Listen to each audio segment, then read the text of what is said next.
देश और दुनिया की तमाम छोटी और बड़ी खबरों के लिए हमारे चैनल को सब्सक्राइब करना न भूलें और बेल का बटन जरूर दबाएं। नमस्कार दोस्तों, स्वागत है आपका देश लाइव में और आपके साथ मैं हूं आशिमा त्यागी। दोस्तों, आज की जो चर्चा है बेहद खास और गंभीर है, लेकिन उससे पहले जरा आंखें बंद कीजिए और सोचिए, आपकी जमीन, आपका घर, आपकी मस्जिद, आपकी रोजमर्रा की जिंदगी, कोई और आकर ये कह दे कि अब ये सब उसका है।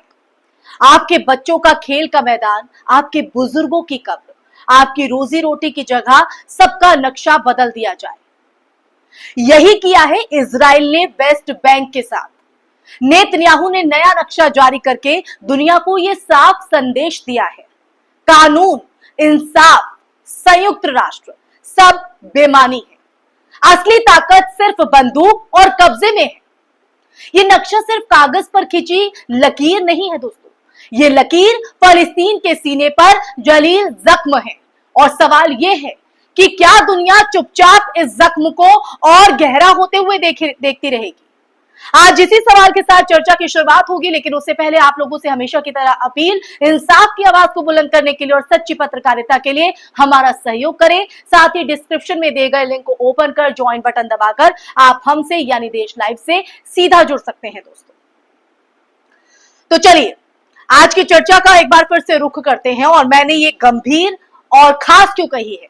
दरअसल इजराइल और फलस्तीन के बीच जारी संघर्ष की कहानी आज किसी नए मोड़ पर आ खड़ी हुई है दोस्तों। वेस्ट बैंक जो दशकों से इस विवाद का केंद्र रहा है, अब एक बार फिर से अंतरराष्ट्रीय सुर्खियों में है।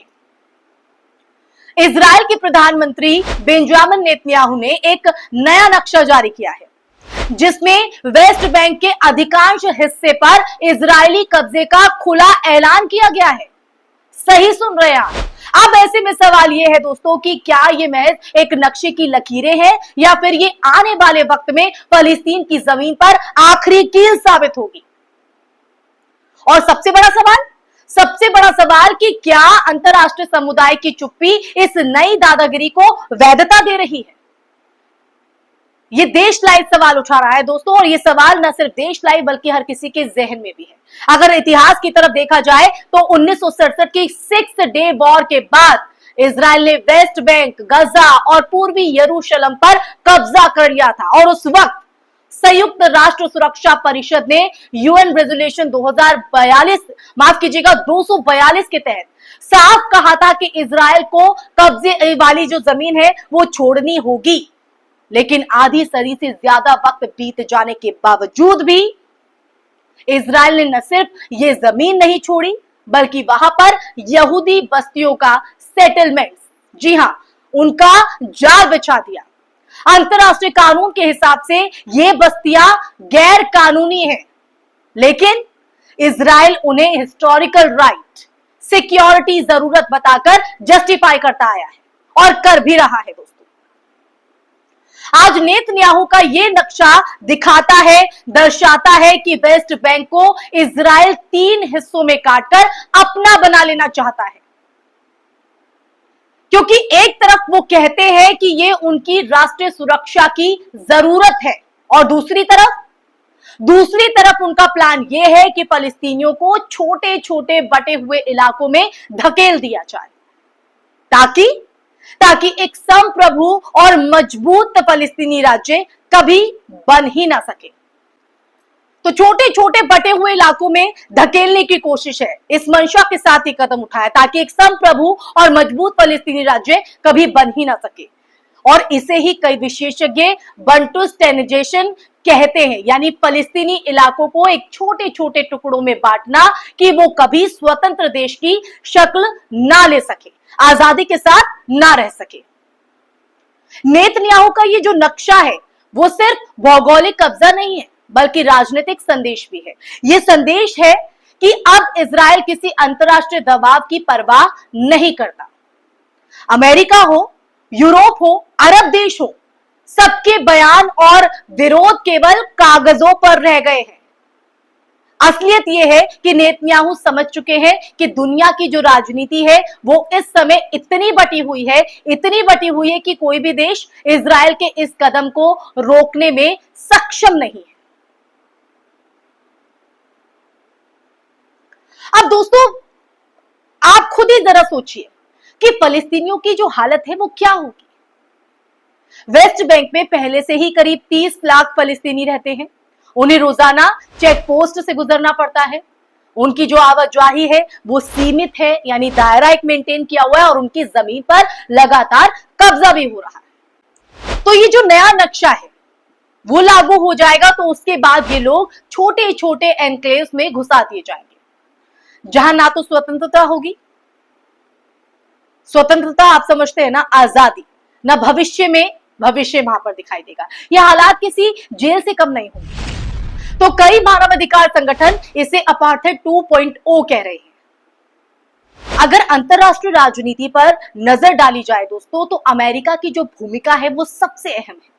वो इसलिए क्योंकि डोनाल्ड ट्रंप के दौर में डील ऑफ द सेंचुरी नाम की योजना आई थी, याद होगा आपको, जिसमें वेस्ट बैंक के बड़े हिस्से को इजराइल को देने का प्रस्ताव था। इस बात का जिक्र था जो आज नेतन्याहू कर रहे हैं, वो उसी योजना की अगली कड़ी लगता है। दूसरी तरफ अरब देशों का रवैया अगर देखें तो वो भी बेहद निराशाजनक है। कभी मिस्र, सऊदी अरब और जॉर्डन जैसे जो देश है वो फलस्तीनी मुद्दे के सबसे बड़े हिमायती हुआ करते थे, आवाज को बुलंद किया करते थे। लेकिन आज की सच्चाई ये है कि खाड़ी देशों की प्राथमिकता फलस्तीन नहीं, बल्कि अपने अपने राजनीतिक और आर्थिक हित है। अब्राहम एकॉर्ड के बाद से कई अरब देशों ने इजराइल से रिश्ते सामान्य कर लिए हैं। ऐसे में नेतन्याहू जानते हैं कि अरब दुनिया से कोई बड़ा खतरा नहीं है। संयुक्त राष्ट्र महासभा में हर साल फलस्तीनी मुद्दे पर प्रस्ताव पास होते हैं, लेकिन उनका जमीनी असर शून्य है। अंतरराष्ट्रीय कानून की किताबें ये कहती है दोस्तों कि वेस्ट बैंक पर कब्जा अवैध है, मगर नेतन्याहू का नक्शा ये कहता है कि जो ताकतवर है वही सही, और यही असली विडंबना है, यही सोचने की वाली बात है। इसी वजह से आज हम आपके साथ इस मुद्दे पर चर्चा कर रहे हैं। अगर हम भू राजनीतिक नजरिया देखें तो ये नक्शा सिर्फ फलस्तीनी तक सीमित नहीं है, ये आने वाले वक्त में पूरे मध्य पूर्व में अस्थिरता का कारण बनेगा दोस्तों। लेबनान में हिजबुल्लाह, यमन में हौथी, ईरान और तुर्की जैसे देश इजराइल के इस कदम को सीधे तौर पर चुनौती मानेंगे। यानी ये सिर्फ नक्शा नहीं बल्कि संभावित युद्ध का खाका भी है दोस्तों। इसीलिए इस पर बात करना, इस पे सोचना जरूरी हो जाता है। साथ ही साथ अब सवाल ये उठता है कि दुनिया की जनता क्या करे। क्या फलस्तीन की तकदीर हमेशा इन ताकतवर देशों और नेतन्याहू जैसे नेताओं के हाथों में बंधक बनी रहेगी? क्या फलस्तीन की अगली पीढ़ी सिर्फ चेक पोस्ट, बर्बादी और विस्थापन की कहानियों में ही सिमटी रहेगी, उसी में पलेगी, या फिर कभी इंसाफ की घंटी भी बजेगी? ये तमाम सवाल है जो देश लाइव आपके लिए छोड़ रहा है दोस्तों। आखिर में सवाल सिर्फ वेस्ट बैंक का नहीं है, सवाल है इंसाफ का। सवाल का क्या दुनिया ताकतवरों के नक्शे पर चलेगी या फिर इंसानियत के उसूलों पर? नेतन्याहू का नक्शा सिर्फ फलस्तीनियों की जमीन नहीं छीन रहा, ये पूरी दुनिया को आईना भी दिखा रहा है कि जब सच और झूठ की लड़ाई होती है तो अक्सर जीत उसी की होती है जिसके पास बंदूक होती है। लेकिन याद रखिए दोस्तों, इतिहास ने हमेशा यही साबित किया है कि बंदूक की गोलियां मिट जाती हैं, मगर इंसाफ की जो पुकार है वो सदियों तक गूंजती रहती है। आज वेस्ट बैंक में जो जख्म दिए जा रहे हैं, जो नक्शे के तहत मंशा यहां पर रखी जा रही है, वो कल पूरी दुनिया के सीने पर जलते सवाल बनकर खड़े होंगे, और तब शायद देर हो चुकी होगी। इसलिए देर मत होने दीजिए दोस्तों। इसलिए सच आपके सामने देश लाइव ने रख दिया है, अब सोचना आपको है, जवाब आपको ढूंढने हैं। इसी के साथ इस चर्चा में यही विराम लगाऊंगी। अगर आपको ये चर्चा पसंद आई हो, आप मेरी बात से इत्तेफाक रखते हैं, या इस चर्चा को सुनने के बाद आपके जहन में क्या चल रहा है, जरूर साझा कीजिएगा दोस्तों, क्योंकि आपकी सोच, आपके विचार, आपकी राय बेहद महत्वपूर्ण है, देश हित के लिए भी और इंसानियत के लिए भी। और इस वीडियो को ज्यादा से ज्यादा शेयर भी कीजिएगा दोस्तों, और साथ ही साथ हमारे चैनल देश लाइव को सब्सक्राइब करना नहीं भूलिएगा, ताकि संवाद का सिलसिला यूं ही आपके साथ बरकरार रहे। मुझे दीजिए इजाजत, नमस्कार।